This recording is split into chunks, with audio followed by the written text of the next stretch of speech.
Curiosity had a way of stirring the quietest hearts, even those long buried beneath years of solitude. Silas McAllister, 49 winters now etched upon his rugged face, stood at the edge of his porch, watching the horizon where pale light met jagged peaks. The wind carried the scent of pine and frost, brushing against his weathered hands, and he felt, as he always did, the unspoken weight of being utterly alone. 10 years had passed in the snow-swept wilderness, a decade of sunrises and sunsets that no other human soul had witnessed. Yet, even in his chosen seclusion, there had been a flicker, an uneasy awareness, that life might still harbor surprise. Silas had buried it deep, as one buries a fragile seed beneath frozen earth. The cabin behind him, stout and time-worn, bore witness to his self-imposed exile. Its logs were dark with the years, its chimney sending curling wisps of smoke into the cold sky. Inside, the small hearth glowed with amber warmth, offering a stark contrast to the frozen expanse outside. He moved about his morning tasks with deliberate care, stacking firewood in neat rows, tending to his few animals, and filling the troughs with water drawn from the frozen stream. Each movement was a ritual of survival, a rhythm that required no words, no witness, no compassion beyond what he himself might grant. He had learned, over the long stretch of lonely winters, to be self-reliant, unshaken, and untroubled by the emptiness of companionship. Or so he had believed. It was curiosity that first drew his gaze toward the distant trail, a faint plume of smoke curling above the tree-line, incongruous and startling against the pale gray sky.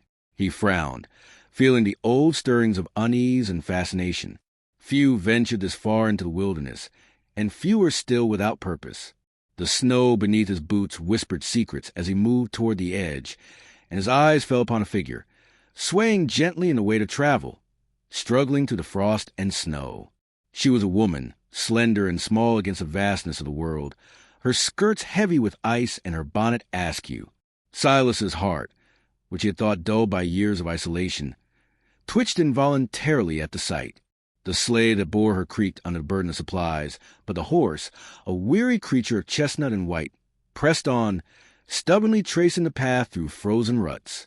Silas observed her cautious steps, the careful way she balanced herself, the shiver that ran through her delicate frame.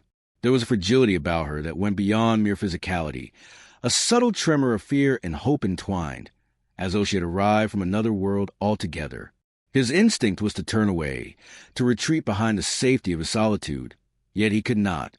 There was something in her eyes, wide and uncertain, that compelled him to act.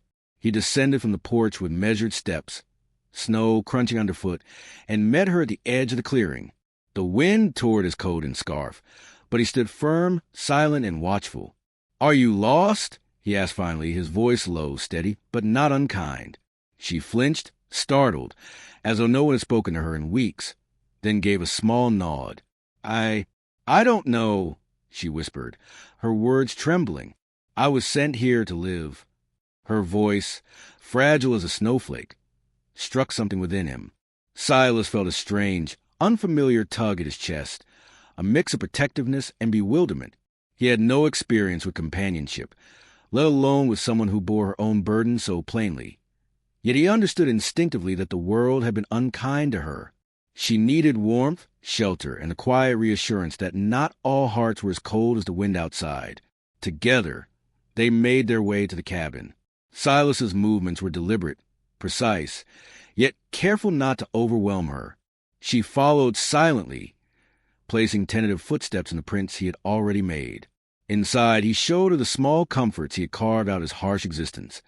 A fur blanket draped over the hearth, the cast-iron kettle hung above the fire, the neat stacks of dry wood that smelled faintly of pine resin. Eliza Hawthorne, as she introduced herself with a soft smile and a voice that trembled only slightly, allowed her eyes to drink in the space, lingering on the way the sunlight caught dust motes dancing above the hearth, on the rough-hewn furniture, on the walls lined with the tools of survival. Silas noticed the way she moved, cautious but attentive, and something shifted. He did not know what to call it, this stirring that pressed at the edge of his long-practiced restraint. He watched her brush a lock of hair from her face, the faint tremor of her fingers, and realized that her presence had awakened a tenderness long buried beneath layers of solitude. He offered her a cup of steaming tea, the gesture small yet monumental, and she accepted it with delicate nod, her lips curving into a faint, almost imperceptible smile. Outside, the wind moaned through the pines, carried with the echoes of a world they had left behind. Yet inside the cabin, warmth and quiet prevailed.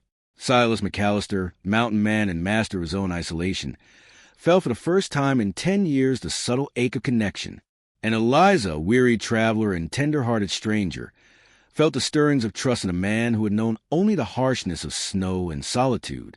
By the time the first light of dawn filtered through the frost-lined windows, the two of them sat in silence, bound not by words but by the gentle rhythm of shared space, the quiet understanding of need and care. In that stillness, the wilderness seemed less vast, less lonely, as though it had been itself around them in silent approval.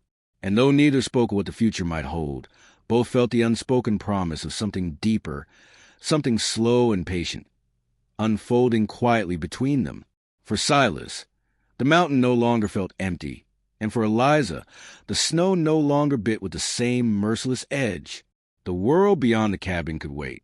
In the hush of that first morning together, amidst the lingering scent of pine and the warmth of firelight, the story of their hearts had begun, tentative, fragile, and infinitely compelling.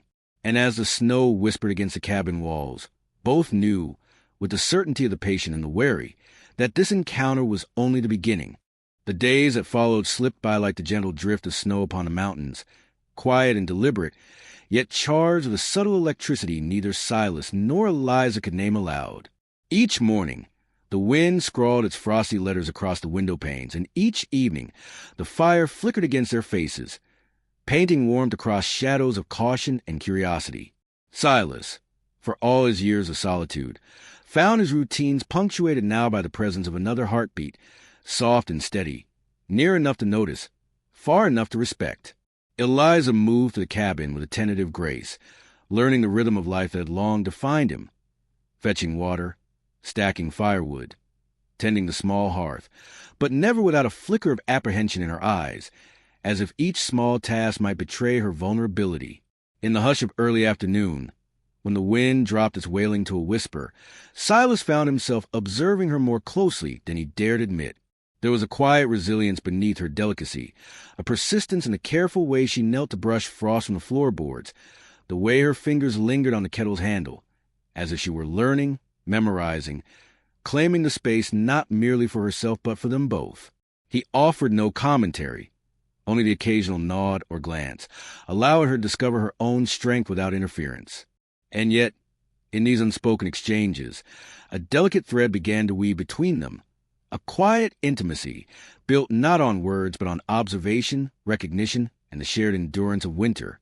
One morning, a blizzard arrived with the suddenness of a striking wolf, snow swirling in thick white curtains that rendered the world beyond the cabin invisible. The horse stamped its hooves, the wind tearing at its mane, and Silas felt a pulse of anxiety he had not experienced in years. Eliza, undeterred, tightened her shawl and offered to assist with securing the woodpile outside. "You don't have to," he murmured, though the concern in his voice betrayed his need to protect her. Her eyes met his, wide and unwavering, and in that moment he saw not weakness but courage, the same courage that had carried her across towns, trails, and frozen rivers to arrive here, at this edge of the world. Together, they worked in silence, the snow biting at their coats, wind howling around them. A slip on the icy ground nearly sent her sprawling, but Silas's hand shot out instinctively, gripping hers with steadiness that left no doubt of his intent. For a heartbeat, the storm faded, leaving only the warmth of contact, the surge of something unspoken yet undeniable. In the glare of frozen light, he glimpsed the possibilities of connection, the fragile architecture of trust beginning to form between two wary hearts. She smiled, brief and unself-conscious, and the sight carved itself into his memory like a sunbeam-piercing winter clouds. The blizzard raged for hours, but inside the cabin warmth persisted, not just from the fire, but from the shared triumph over adversity. Eliza tended the kettle, Silas adjusted the logs, and neither needed to speak. Each knew the other's presence, each felt the steady rhythm of another heartbeat in time with their own.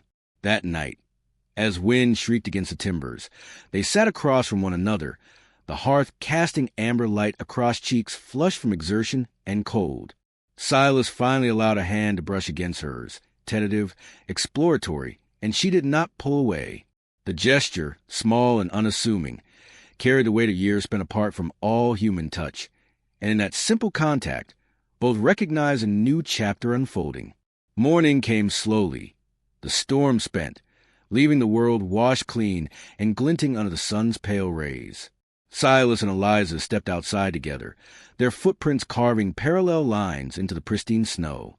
She laughed softly at the beauty of it, the mountains gleaming like ivory in the light, and he felt an unfamiliar, unbidden joy swelling within him. No longer did the wilderness seem a cage. Instead, it had become a sanctuary, a canvas upon which their lives might intertwine. Words remained unnecessary.